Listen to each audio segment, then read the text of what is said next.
Hi everyone, welcome back to another video. So welcome to an episode of Christian Apologetics, and today I'm going to answer to this very common objection argument used, and that is that the Bible is full of contradictions.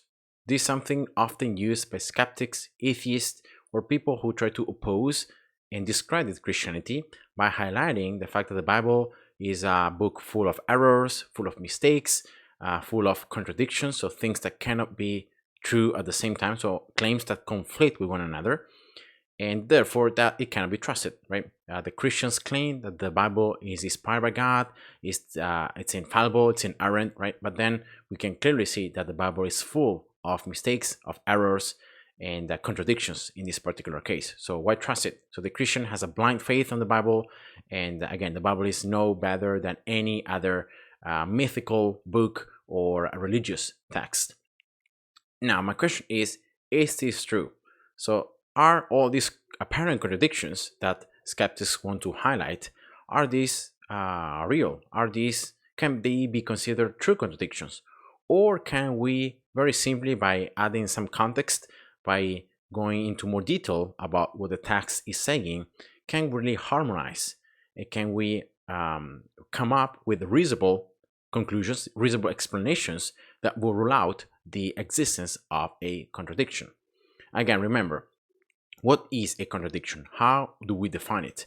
It's very important because, again, a contradiction does not just mean difference or that the text is saying two things in a different way. That's not really what a contradiction is. A contradiction is a proposition when it conflicts with itself or an established fact. So, affirming one claim, affirming one particular thing, and then another claim affirming the opposite of that thing. So these two claims, they cannot both be true at the same time in the same sense. Therefore, they're contradictory, right? That is what a contradiction is.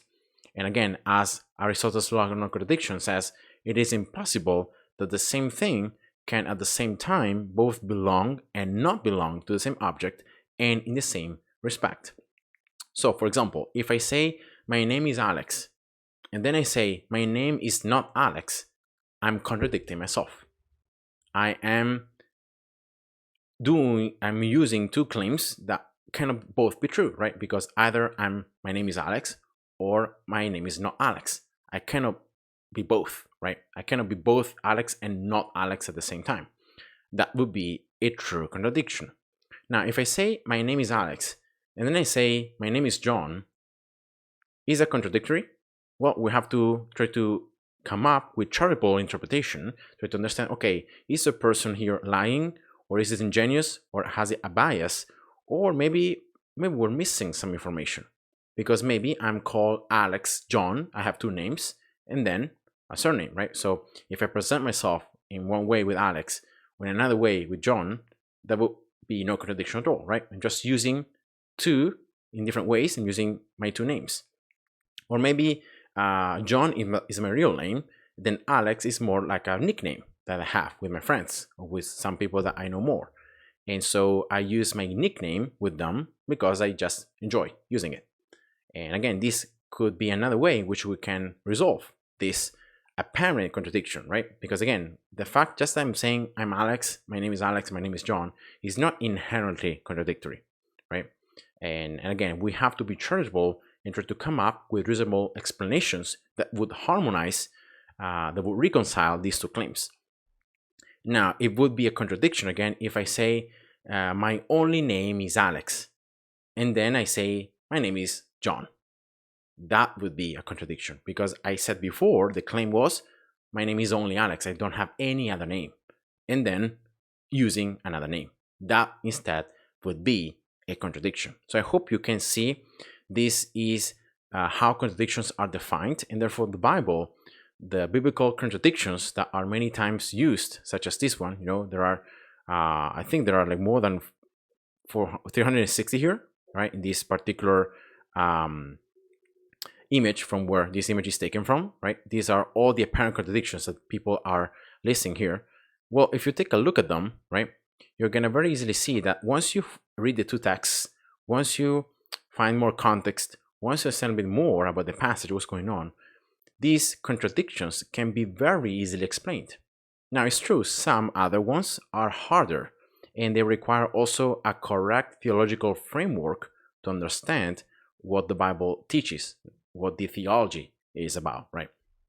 And only then you can come up with a reasonable conclusion. For example, here, the second one says, was Abraham justified by faith or by works? If you don't understand faith, if you don't understand, or if you try to define faith as the Bible does, and if you do not define works as the Bible does, then of course you can take different texts, you can put them one against the other. See, one text says one thing, the other one says another thing. They can't both be true at the same time, because that would be ignoring the theological framework needed to define faith, to define works, to define justification, and to try to harmonize instead these two texts, which can instead be very easily done.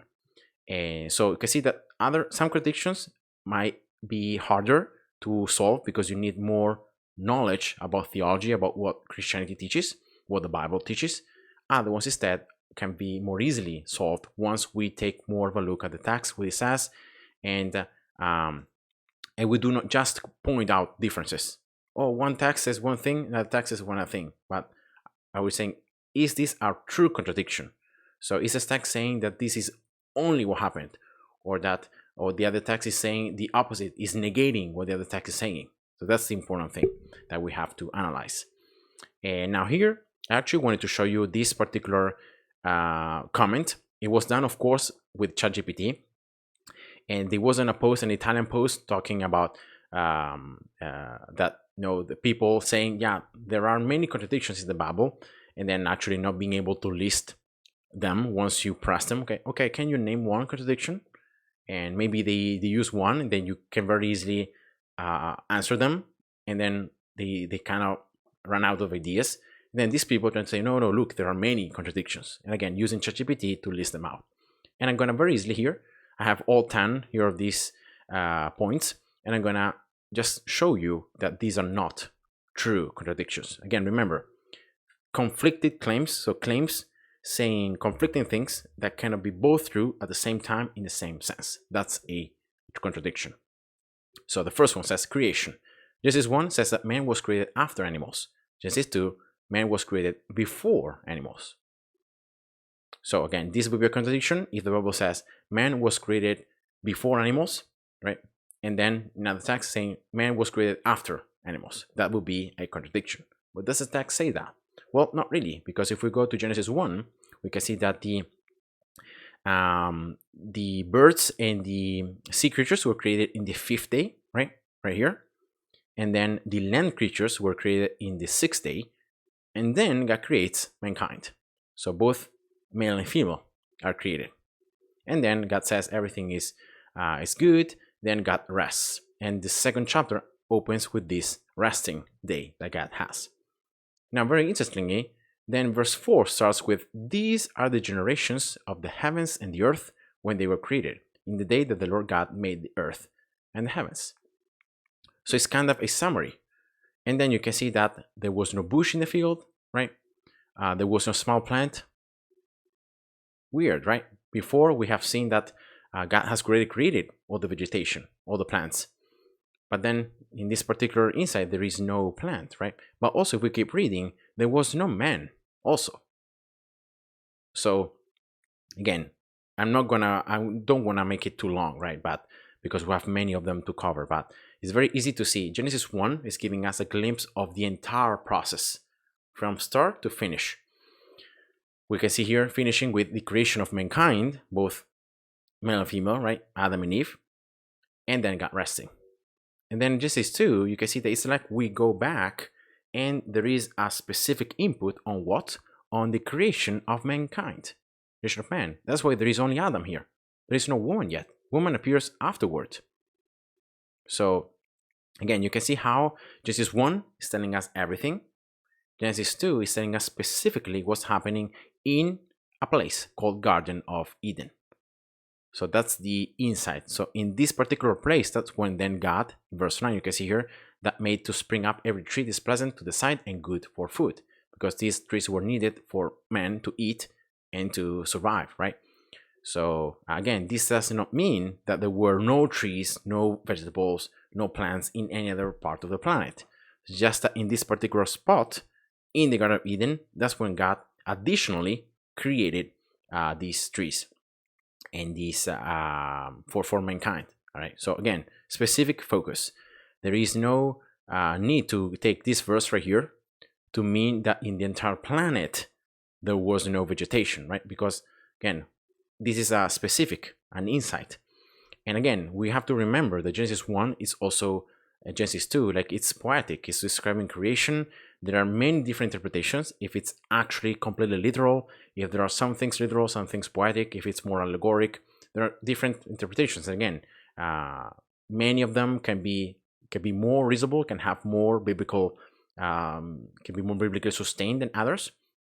But the important thing is that we do not have to read these verses and say, yeah, look, this is a contradiction, because Genesis 2 is giving us a glimpse, a specifics about what's going on with creation of mankind, and with specifically in this place, in this Garden of Eden. It's not talking about the entire planet, as Genesis 1 instead seems to be talking about everything, right, that's going on. Now, moving on, Genesis second point, the duration of the flood.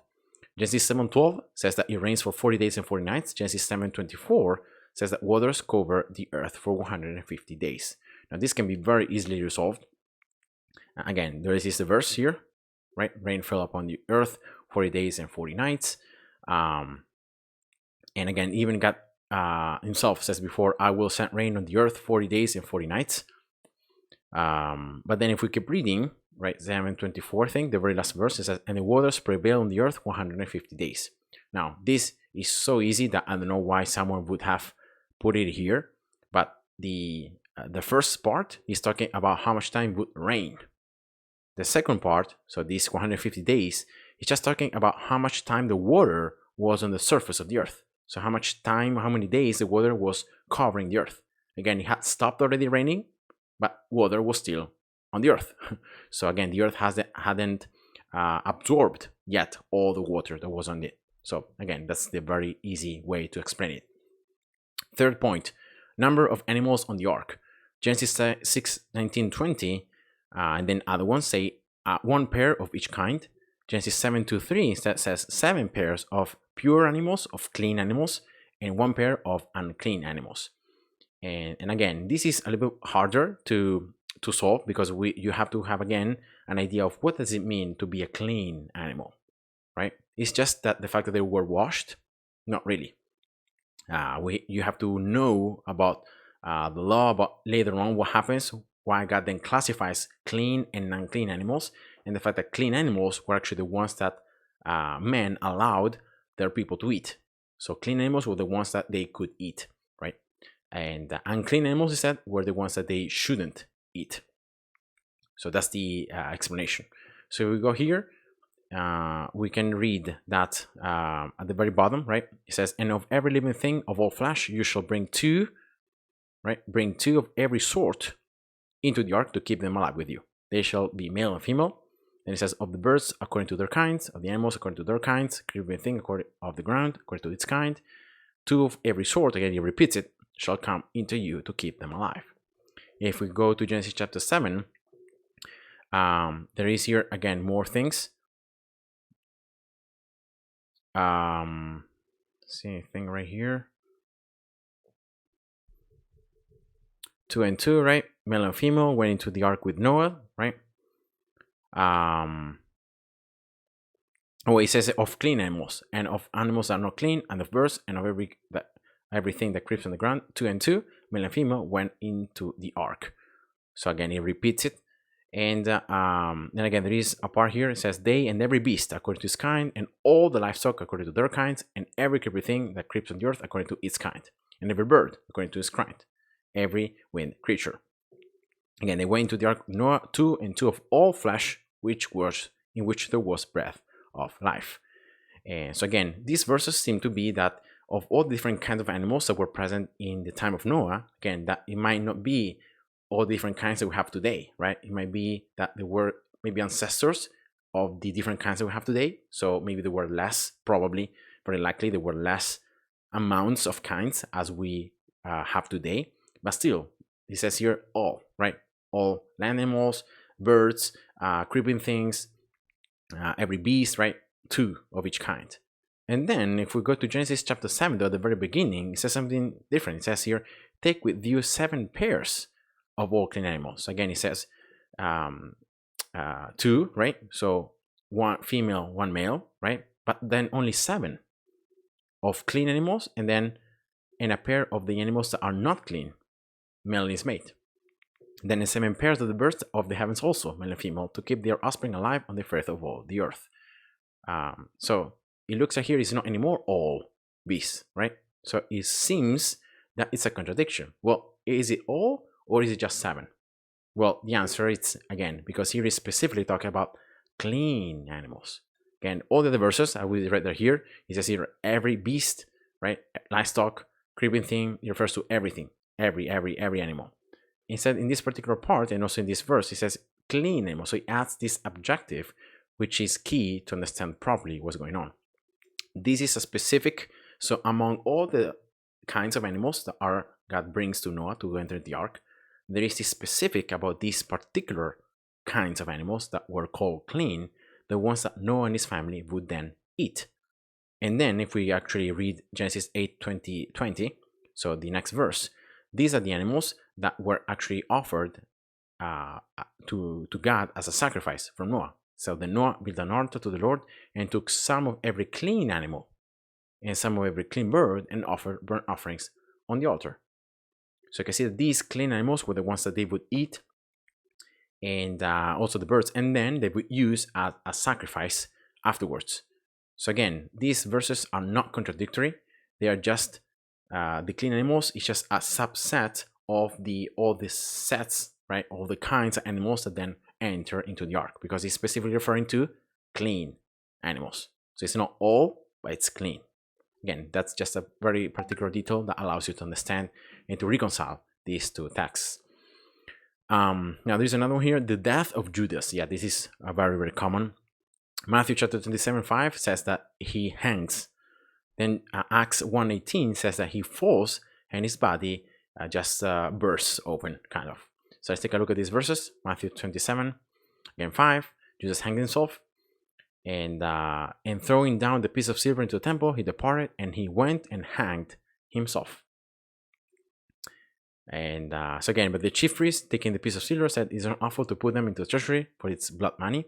So they took counsel and bought with them the potter's field as a burial place for strangers.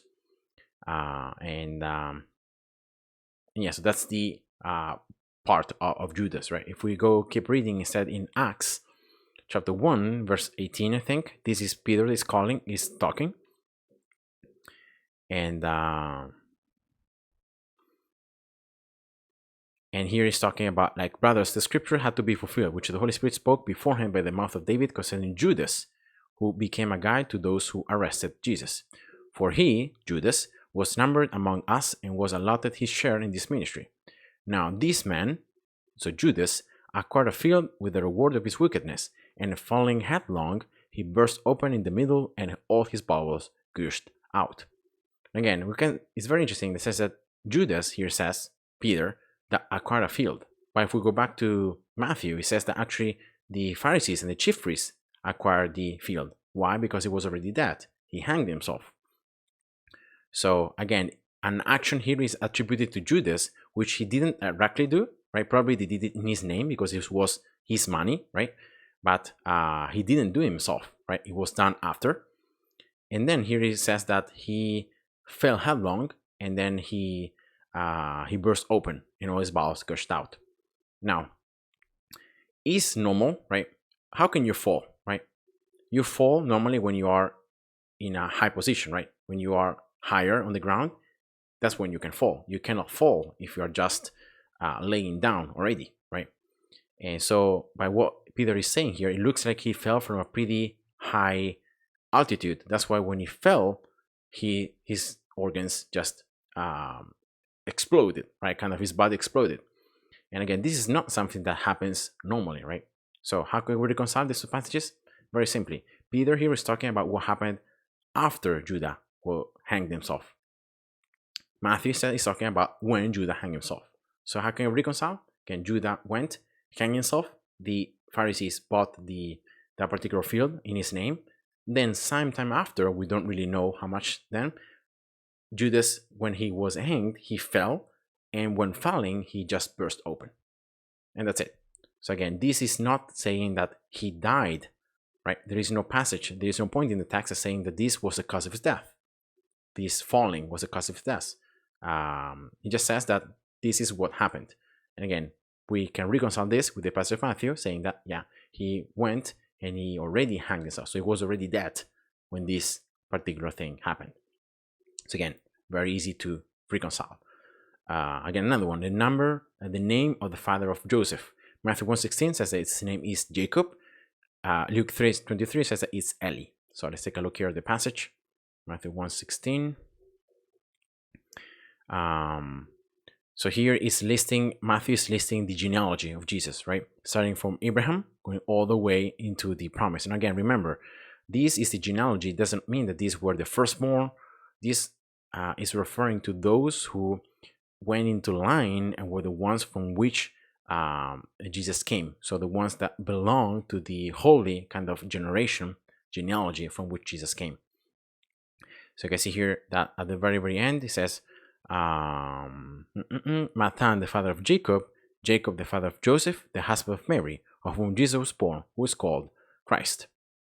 So again, Jacob here is talking about that is the father of Joseph, right? He's called Jacob, right?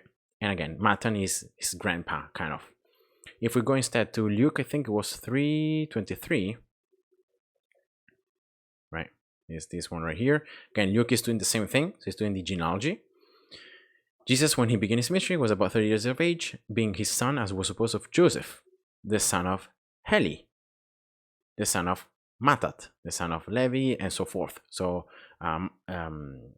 Luke starts from Jesus, the closest, and then goes up until Adam, kind of. So it doesn't stop at Abraham, as Matthew did, but it goes all the way to Adam and to God.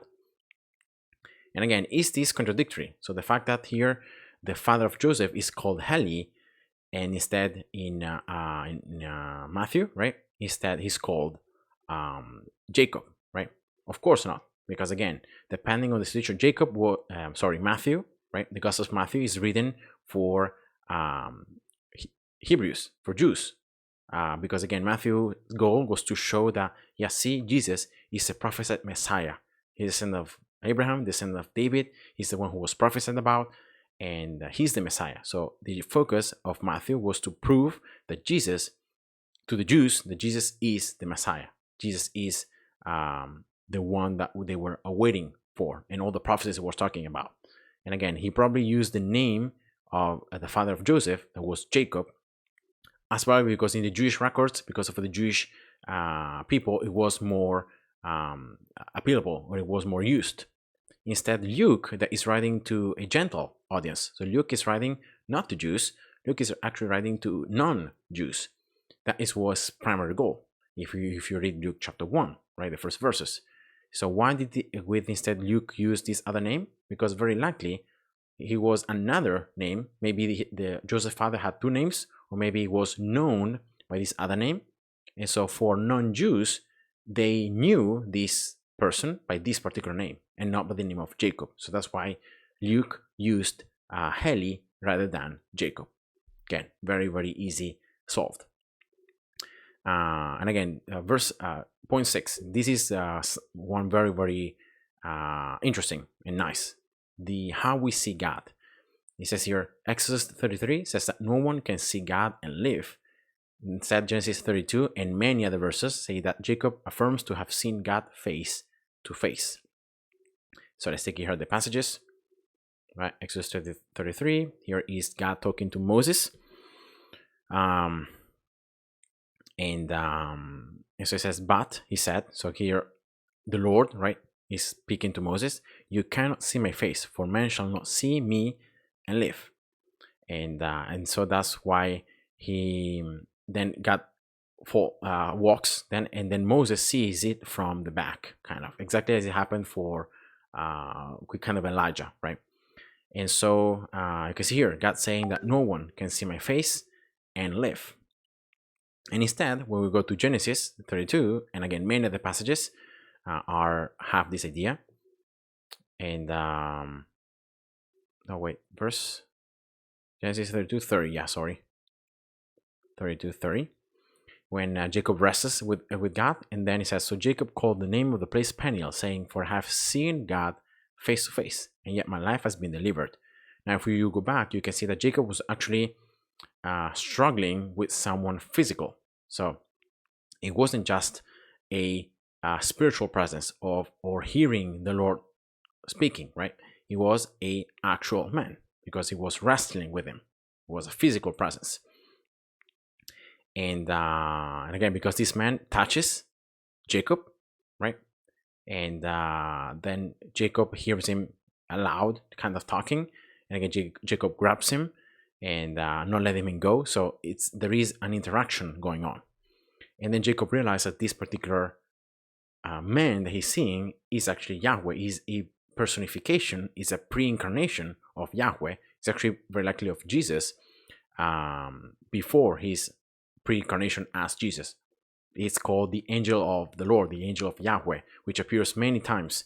There is a passage also in, I'm going to take it right now, Judges, I think, Judges 6, when for the parents of Samson, that it also happens something very, very, no, wait, not 6,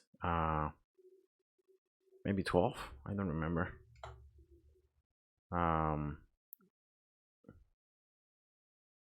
Samson should be around here, 12, 13.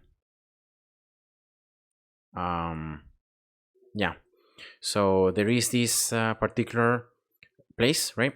And this angel of the Lord, see, this is a figure that appears many times, that again appears as if it's just not merely talking and doing representation of God, but it's actually God, because it says, I will come back, I will do this. And then he does something that again represents that only Yahweh can do. That's why this is a pre-incarnation appearance of Jesus and being Yahweh. So that's an actual thing that is going on. And again, this angel talks to this woman, right? His husband is not there. So he talks about that she's going to conceive the son, that he's going to free Israel, right? He gives them some ruling about, okay, you shouldn't cut his hair, he shouldn't drink wine, right? All those things. And then you can see the woman came and told her husband, a man of God came to me, and his appearance was like the appearance of an angel of God. Very awesome.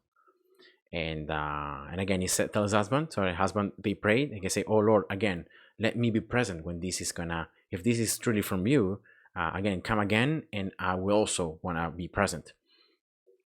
So the angel appears again. It says here, God listened to the voice of Manoah. The angel of God came again, right? And then she goes and calls her husband. So then he goes with her. And so he says, are you the man who spoke to this woman? And he said, I am. Remember, this is the angel of the Lord talking. Manoah said, now when your words come true, what is to be the child's manner of life? What is mission? And again, he repeats the exact thing as he said before. Then he says, all that I commanded her, let her observe. So again, here the angel is taking some authority, right? Saying, I am commanding it to you, so do it. And again, so Manoah then offers a sacrifice for the angel of the Lord. So it says, if you prepare a burnt offering, then offer it to Yahweh. So that's what they did. And again, there is a very nice passage. He says here, what is your name? So that when your words come true, we may honor you. Then he says, why do you ask my name? Saying that it is wonderful. So again, doesn't directly reply to him. And again, it's very interesting. That says that when he's offering this sacrifice, right, when this flame goes up with the offering, then it says the angel of the Lord went up in the flame of the altar. So it's kind of this man, like, unites with the flame, then goes up into heaven. So again, now Manoah and his wife were watching, and they fell on their faces to the ground. And look what happens. He says here, the angel of the Lord appeared no more to Manoah and his wife. Then Manoah knew that he was the angel of the Lord. And then he says, we shall surely die, for we have seen God. Wait a second though. This is again, he's taking what Exodus is saying, right? That no one shall see my face, for they shall die. But then his wife said to him, if the Lord had meant to kill us, he would not have accepted the burnt offering and the grain offering at our hands, or shown us all these things, or announced to us such things as this. And then the story continues. So you can see that there's a difference here between Yahweh in his spirit, right, in his true form, kind of, that no man can see and no one can really sustain, right, and live to tell the tale. Instead, when Yahweh appears as the angel of the Lord, or appears as a personification, and we have many examples, then instead, in this particular case, it looks like this rule does not apply, right? That both Jacob, this particular couple, and then many other passages in Scripture, right? All these people that actually saw the angel of the Lord, that again, remember, is Yahweh himself, is a personification of Yahweh, the second person of the Trinity, Jesus, the Son, becoming a pre-incarnate person. It looks like instead watching and seeing this person did not result in death. Again, because why? Because it's not the actual spiritual appearance, the true form of Yahweh, but it's only a person, a representation, right? A physical resemblance of the angel of the Lord, of Yahweh. So that's why this rule doesn't apply. So again, we have to be careful in understanding this passage. When God is talking here, God is talking about his true form, saying, okay, no one can really see my true self, my spiritual self, and live. Why? Because I'm God. No one can really be alive in my presence, being just a physical human being.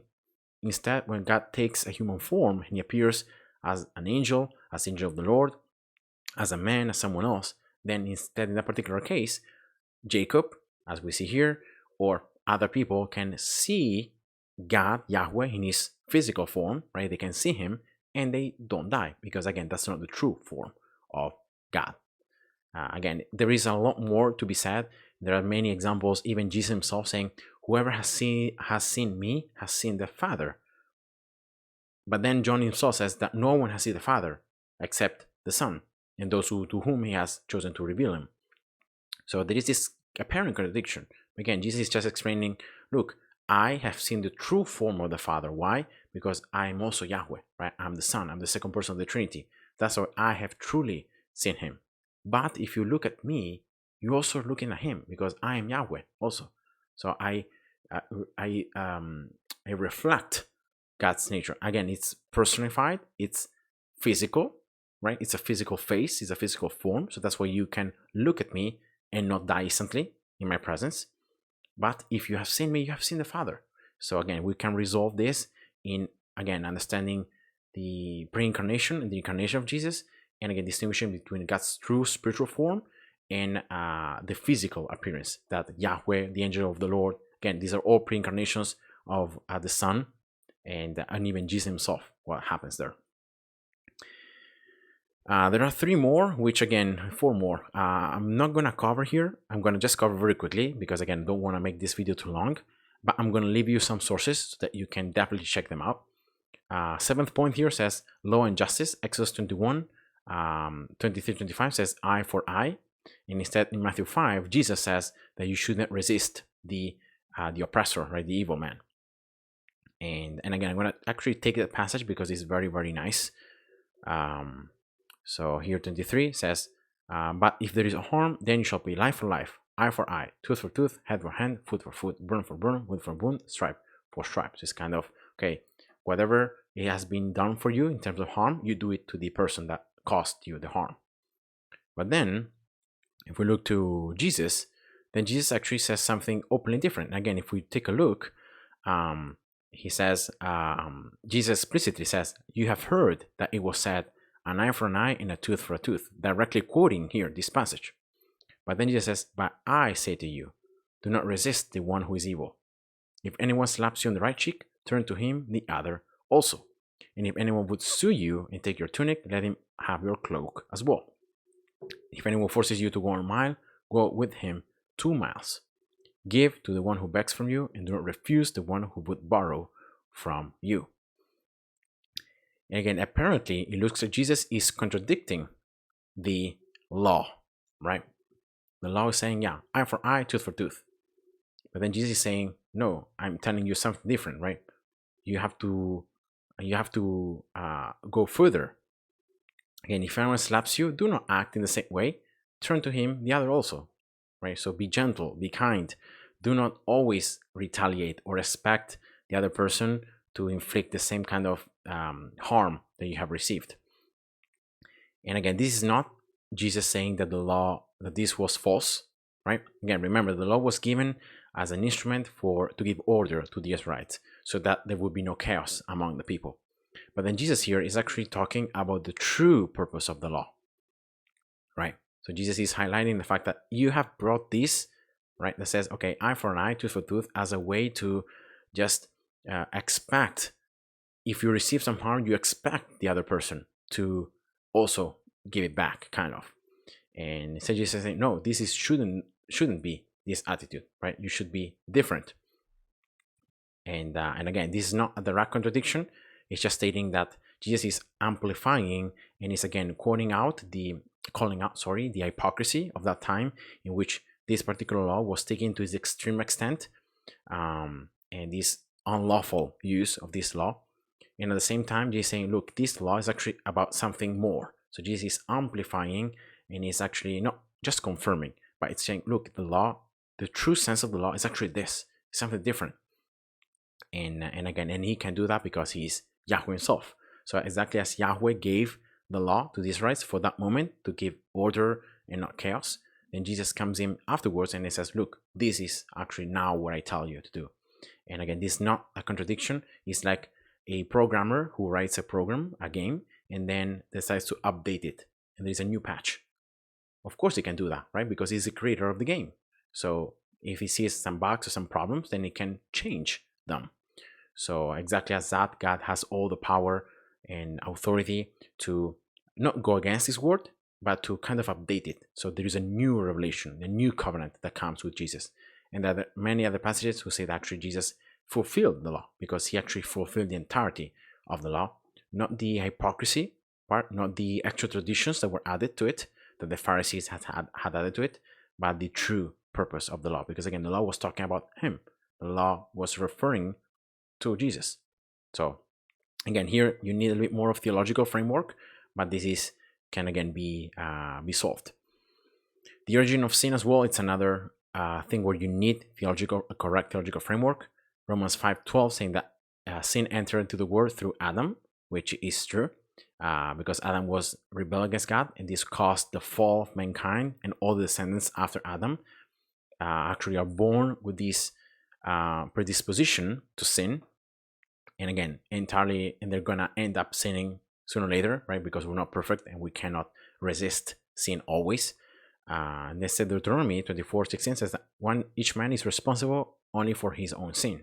Again, this is not contradictory at all, because again, we can say that the cause of the fact that sin entered the world was due to Adam and Adam's disobedience. And at the same time, we can say that each man, though, is responsible for their own sin. So again, I'm not guilty because of what Adam did. I'm guilty because of what I did. But I did bad things, right? I have this evil nature, kind of this predisposition to sin because of what Adam did. But it is I'm choosing to sin. I'm sinful. Therefore, I have the consequences, the responsibility of my own sins. So I cannot blame Adam for my sins, right? So that's the idea. So because of Adam, sin entered into the world, and this fallen state in which humankind became predisposed to do evil, predisposed to sin. But this does not mean that each man is freed from the consequences of their own sinful actions and desires, right? So I hope you can see the difference. The ascension of Jesus here, Luke 24:50-51, saying that it happened in the same day. Again, this is, and then Acts 1:39, saying that it happens after 40 days. And again, this can be very easily solved because Luke here is exactly as Genesis 1 is giving us a glimpse of entirely, right, what happened. And so yeah, and he led them out of far Bethany, lifting up his hands, blessed them. While he blessed them, he parted from them, was carried up into heaven, right? They worshiped him, and then they returned to Jerusalem. That is how the Gospel of Luke ends, kind of this summary, right? And then in Acts 1, and then it says he presented himself alive right? So Jesus to them, to the disciples, after his sufferings by many proofs, appearing to them during 40 days, speaking about the kingdom of God. While staying with them, he ordered them not to depart from Jerusalem, but to wait for the promise of the Father, which he said, "You heard from me, you will be baptized with the Holy Spirit not many days from now." And then there is the ascension again. You can see here that it happens again, right? So, and when he said these things, as they were looking on, he was lifted up, and a cloud took him out of their sight. So how we can reconcile this is very easy. Here, Luke is very simply just resuming, right, all these last phases, what's happening, and then Jesus' ascension, as it happens exactly one after the other. Then in Acts chapter 1, which again is Luke himself wrote Acts chapter 1, it just gives an insight. Okay, this thing that I said here did not happen the same day. Some things happen, and actually Jesus was with them for 40 days, and then the ascension happens. You can see here how we can just by reading, we can really understand that here Luke is just giving more insight what in that period, right, between Jesus' appearing to the disciples and Jesus' resurrection until his ascension, that actually there was more time.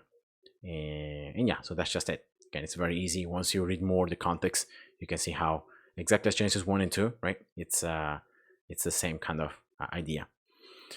And the last one, it's again, this is very common, the number of women at the tomb. So Matthew 28 says that there was both Mary Magdalene and another Mary, and we can take it up right here, right? At the dawn of the first day week, Mary Magdalene and the other Mary went to see the tomb.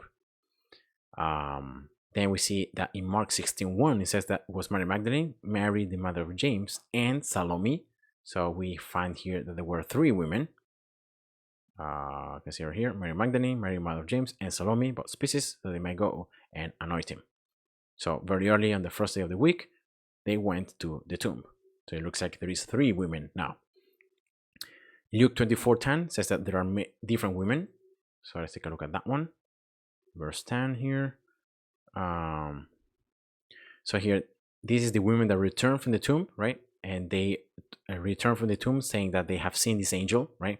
They have seen the angel telling them, yeah, see, he's not here, he's risen, right? So Jesus is risen, go tell your brethren that he's waiting for you. And so it says, now it was Mary Magdalene and Joanna and Mary the mother of James and the other women with them who told these things to the apostles. So it looks like there were multiple women now. So not anymore Mary Magdalene, Mary the mother of James, Salome, right? That could be included in these other women, but also there was Joanna and maybe some more.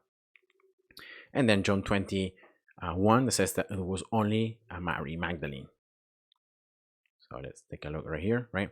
The first of the week, Mary Magdalene came to the tomb early when it was still dark and saw that the stone had been taken away from the tomb.